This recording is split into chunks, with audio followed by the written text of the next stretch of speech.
امام ضامن کیا ہے، اس کے پیچھے کیا واقعہ ہے اور ائمہ اہل بیت میں سے کس امام کے ساتھ یہ منسوب ہے، آج کی اس ویڈیو میں ہم اس پر بات کریں گے۔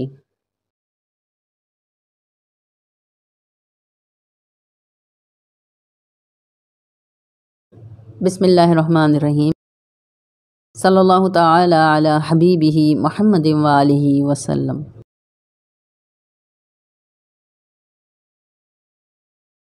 انما یرید اللہ لیذھب عنکم الرجس اہل البیت ویطہرکم تطہیرا۔ حضرت امام علی رضا ابن حضرت امام موسیٰ کاظم علیہ السلام 11 ذی القعدہ 148 ہجری میں مدینہ منورہ میں پیدا ہوئے۔ حضرت امام موسیٰ کاظم علیہ السلام نے فرمایا تھا کہ علی رضا عالم آل محمد ہیں۔ والد کی طرح آپ کی کنیت بھی ابو الحسن تھی۔ آپ کا مشہور لقب رضا ہے۔ اس مبارک لقب کی کئی وجوہات ہیں۔ ایک یہ ہے کہ آپ اللہ کے رسول صلی اللہ علیہ وآلہ وسلم اور ان کی شریعت پر اپنے ظاہر و باطن سے راضی ہو چکے تھے۔ فرمان رسول صلی اللہ علیہ وآلہ وسلم ہے، میرا بیٹا علی رضا ہوگا، جو اس کی قبر کو ہاتھ لگائے گا اس کی بخشش ہوگی۔ عباسی خلیفہ مامون الرشید نے اپنی حکومت کو استحکام دینے اور عوام میں مقبولیت حاصل کرنے کے لیے آپ کو اپنا ولی عہد مقرر کر دیا۔ آپ نے سخت شرائط کے تحت اس عہدے کو رونق بخشی۔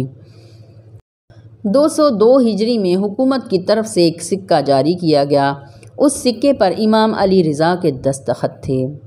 جب یہ سکہ کسی محب اہل بیت کے پاس جاتا تھا تو وہ اس کو خرچ نہیں کرتا تھا۔ سفر پر جانے سے پہلے، سفر پر جاتے ہوئے، ڈاکوؤں سے لٹ جانے کے خطرے، سفر کی خیر و برکت کے لیے محبان آل رسول نے اس سکے کو ایک رومال میں لے کر اپنے بازو پر باندھنا شروع کر دیا۔ وہیں سے یہ لفظ امام ضامن نکلا کہ ہمارے امام علی رضا ہماری حفاظت کے ذمہ دار ہیں۔ جس کا کوئی ضامن نہ ہو اس کا مولا امام علی رضا ضامن ہیں، اور تب سے اب تک یہ رسم چلی آ رہی ہے۔ آپ کا مزار مبارک مشہد ایران میں واقع ہے۔